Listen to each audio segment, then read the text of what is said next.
করছি সবার সাথে অত্যন্ত পারিবারিক সম্পর্ক এই ধরনের একটা অবস্থান করেই আমি চেষ্টা করছি।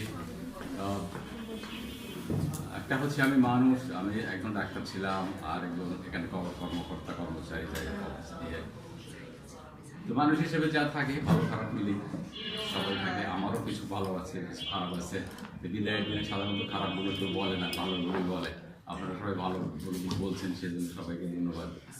আর খারাপ যদি মানে কি, অবশ্যই সবসময় তার মেজাজ ঠিক থাকে না, কোনো না কোনোভাবে কারো তো মনে আঘাত লাগে, কারো কিছু লাগে। তো সেই সবগুলো থাকলে আর সবাই যে মাফ করে দেবেন, এটাই আমার তরফ থেকে সবার কাছে অনুরোধ। আর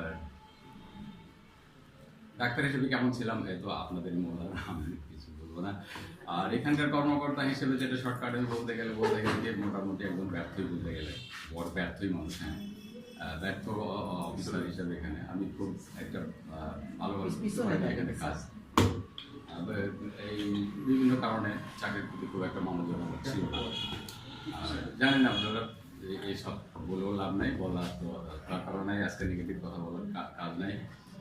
মানে সোজা কথা বলেন, আমাদের যে এই প্রতিষ্ঠানটা যখন শুরু হয়েছে এক্সটেন্সিভ ইউসি কার্যক্রম, সেখানে আপা ছিলেন, স্বপ্ন আপা ছিলেন, কত দরদ দিয়ে কত পরিশ্রম করে আপনারা যারা পুরোনো আসছেন তারা কত চমৎকারভাবে প্রতিষ্ঠান যে অবস্থায় আমাকে দিয়ে গেছিলেন, আমি সেই অবস্থায় আমি ছেড়ে যেতে পারিনি। তার চাইতে অনেক খারাপ করেই গেছি। ওই পারফরমেন্স আমি ধরে রাখতে পারিনি।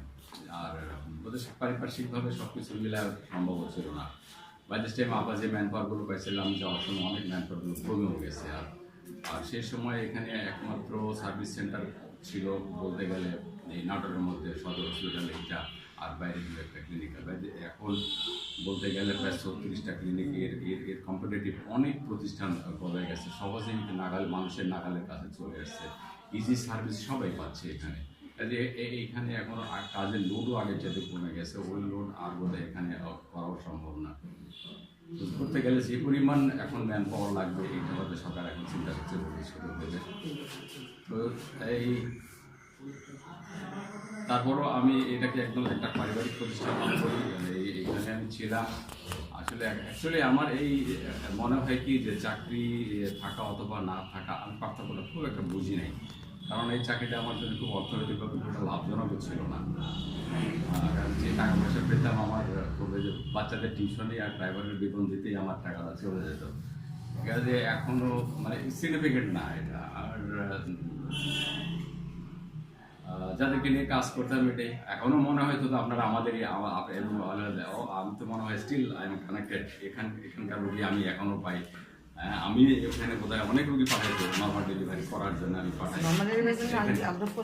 আমি এখন লিখিয়ে দিই এমসিডব্লিউ নর্মাল ডেলিভারিতে আমি বলেও দিই ঠিক আছে, যে ভিজিশন আছে আমার নাম বলতেও বলে দিই। আপনারাও আমি পাই যে এখন যে normal anyway I am still connected. আমি এখনও এই প্রতিষ্ঠানের সাথেই আছি, আপনাদের সাথেই আছি, ভবিষ্যতেও যতদিন আছি। তো সবাইকে ধন্যবাদ।